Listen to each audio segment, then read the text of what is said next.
આમ તો છેલ્લા ઘણા સમયથી અમરેલી સતત વિવાદોનું એપિસેન્ટર બન્યું છે, કારણ કે અમરેલી પાયલગુટીનો લેટર બોમ્બ હોય કે પછી પોલીસની શંકાશીલ કામગીરી હોય, અને હવેમાં વધુ બે ઘટનાઓનો ઉમેરો થયો છે, કારણ કે સાવરકુંડલામાં સુરતના વરાછાના ધારાસભ્ય કુમાર કાનાણીની વાહવાહીના પોસ્ટર લાગ્યા છે, તો બીજી તરફ દિલીપ સંઘાણી સોશિયલ મીડિયા પર ટ્વીટ કરતા લખે છે કે દીકરીના નિહાપા લાગ્યા। આ બધી ઘટનાઓ જોતા સવાલ થઈ રહ્યો છે કે અમરેલીમાં આગ લગાડવાનું કામ કોણ કરી રહ્યું છે, કોણ છે અમરેલીના નવા ખેલનું માસ્ટરમાઇન્ડ। નમસ્કાર, BS9 ટીવી ન્યૂઝમાં આપની સાથે હું ભગવતી વિશાવડિયા। અમરેલીના રાજકારણની વાત કરીએ તો સૌથી મહત્વની અને વિવાદાસ્પદ ઘટના હતી પાયલગુટી લેટરકાંડ। મંત્રી કૌશિક વેકરિયાને સંબોધીને લખાયેલો પત્ર સોશિયલ મીડિયામાં વાયરલ થયો અને ત્યારબાદ પાટીદાર દીકરી પાયલગુટીનું સરઘસ કાઢવામાં આવ્યું। ત્યારબાદ તેને જેલમાં મોકલવામાં આવી અને ત્યારથી જ એ ઘટનાએ આખા ગુજરાતમાં ચર્ચા જગાડી હતી। એ ઘટનાના પડઘા સમગ્ર રાજ્યના રાજકારણમાં પણ પડ્યા અને ત્યારબાદ પાટીદાર અગ્રણીઓ અને જે નેતાઓ છે તેના ધામા અમરેલીમાં જોવા મળ્યા હતા, પણ સવાલ પોલીસ અને કૌશિક વેકરિયા પર થતો હતો, કારણ કે આ ઘટનામાં બંનેની કામગીરી ખૂબ મહત્વની હતી। વિપક્ષે આક્ષેપો પણ કર્યા હતા કે પોલીસની કામગીરી શંકાશીલ છે અને મંત્રીના ઇશારે પોલીસ કાર્યવાહી કરી રહી છે તેવા આરોપ પણ મોટા મૂક્યા હતા। પણ આજે પણ એ વસ્તુ જુઓ, એ ઘટના જુઓ તો પાયલગુટી હજુ ક્યાંક ન્યાય માટે કોર્ટના દરવાજા ખખડાવી રહી છે।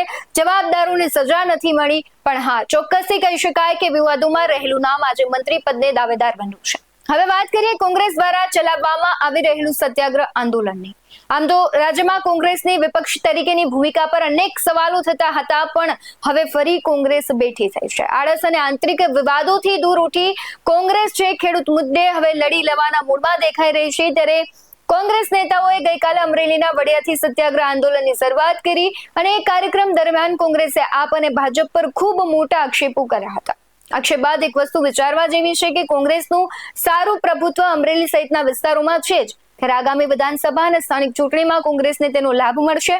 આમ તો એ પણ ના ભૂલવું જોઈએ કે પ્રતાપ દુધાતની સ્થિતિને લઈને પણ અનેક સવાલો થયા હતા, પણ ફરી ભીનું સંકેલીને તે કામે વળગી ગયા છે। હવે એ વાત કરવી છે કે ત્યારે સત્યાગ્રહ આંદોલનની શરૂઆત થઈ છે અને શરૂઆત બાદ સાવરકુંડલામાં વિવાદાસ્પદ પોસ્ટર લાગ્યા છે।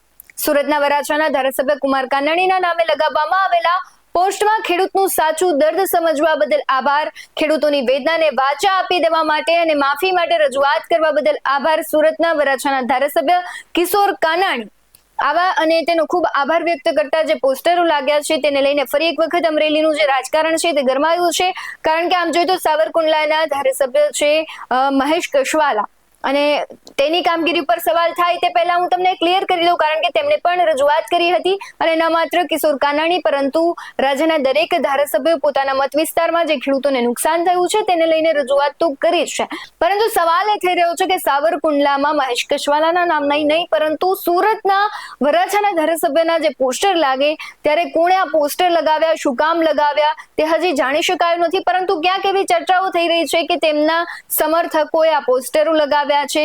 જો કે આ બેનરને લઈને સાવરકુંડલા સહિત અમરેલી જિલ્લાના કોઈ નેતાના કે ભારતીય જનતા પાર્ટીના નેતાનું હજુ કોઈ પણ નિવેદન નથી આવ્યું, પરંતુ આ જે પોસ્ટરો લાગ્યા છે તેનાથી ચોક્કસ રાજકારણમાં ગરમાવા આવ્યું છે।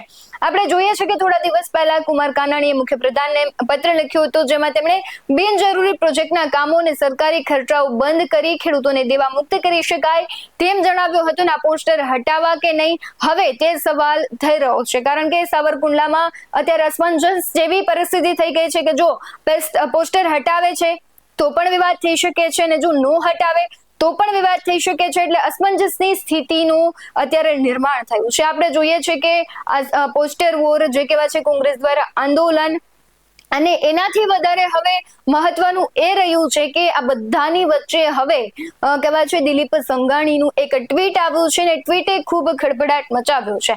હાલ તો સવાલ તો એ જ સૌથી પહેલા થઈ રહ્યો છે કે આવા પોસ્ટર લગાવવાનું કારણ શું છે। દરેક ધારાસભ્યોએ મુખ્યમંત્રીને રજૂઆત કરી છે, તો પછી કુમાર કાનાણીના જ પોસ્ટર કેમ લગાવવામાં આવ્યા, તેનું કારણ શું હોઈ શકે છે? શું સાવરકુંડલાના ધારાસભ્યને નીચા બતાવવા કોઈ આવું કર્યું છે કે પછી કોઈ રાજકીય પરિબળ અહીં કામ કરી ગયું છે? આ બધી ઘટનાની વચ્ચે દિલીપ સંઘાણીનું વેધક શબ્દોમાં ટ્વીટ આવ્યું છે, તેમાં લખ્યું છે કે દીકરીનું નિશાપું લાગ્યું છે। અને આ ચર્ચાનો વિષય બન્યું છે. ત્યારે સવાલ પણ એ પણ થઈ રહ્યો છે કે આ બધી ઘટનાઓની વચ્ચે દિલીપ સંઘાણીનું ટ્વીટ આવે છે તે શું દર્શાવે છે? શું હવે અમરેલી ભાજપમાં ફરી આંતરિક જૂથવાદની આગ ઝળકી છે? શું હવે ફરી કોઈ નવા જૂનીની અમરેલીમાં અંધાણ દેખાઈ રહ્યા છે? કારણ કે એક બાદ એક એવી ઘટનાઓ આવે છે જે ખૂબ અતિ સંવેદનશીલ છે. કારણ કે કોઈ અન્ય ધારાસભ્યના સાવરકુંડલામાં પોસ્ટર લાગવા અને જે પ્રમાણે દિલીપ સંઘાણીનું ટ્વીટ છે, કઈ દીકરીની વાત કરી રહ્યા છે, કોના તરફ ઇશારો કરી રહ્યા છે? શું દિલીપ સંઘાણી સારા સમયની એક સૂચક સમયની રાહ જોઈ રહ્યા હતા? કારણ કે આ ઘટના ઘણા સમય પહેલા બની હતી ને ત્યારે પણ તેમની પ્રતિક્રિયા આવી હતી. એટલે હવે ફરી વખત એનું ટ્વીટ આવ્યું છે. એ તમને શું લાગી રહ્યું છે કે ગુજરાતમાં કમોસમી વરસાદ બાદ અમરેલી ફરી એક વખત રાજકીય એપી સેન્ટર બન્યું છે? તમને શું લાગી રહ્યું છે દિલીપ સંઘાણીના ટ્વીટને લઈને? તમને કોંગ્રેસની કામગીરીને લઈને ખરેખર જે પોસ્ટરો લાગ્યા છે તેને લઈને તમારું શું કહેવું છે? કમેન્ટ જરૂરથી કરજો. આવા જ વધુ અહેવાલો સાથે ફરી મળતા રહીશું. તમે અમારી યુટ્યુબ ચેનલને સબસ્ક્રાઇબ કરવાનું, અમને ફેસબુક અને ઇન્સ્ટાગ્રામ પર ફોલો કરવાનું ભૂલશો નહીં. બાકી અવનવી અપડેટ્સ મેળવવા માટે જોતા રહો BS9 ટીવી ન્યૂઝ. નમસ્કાર.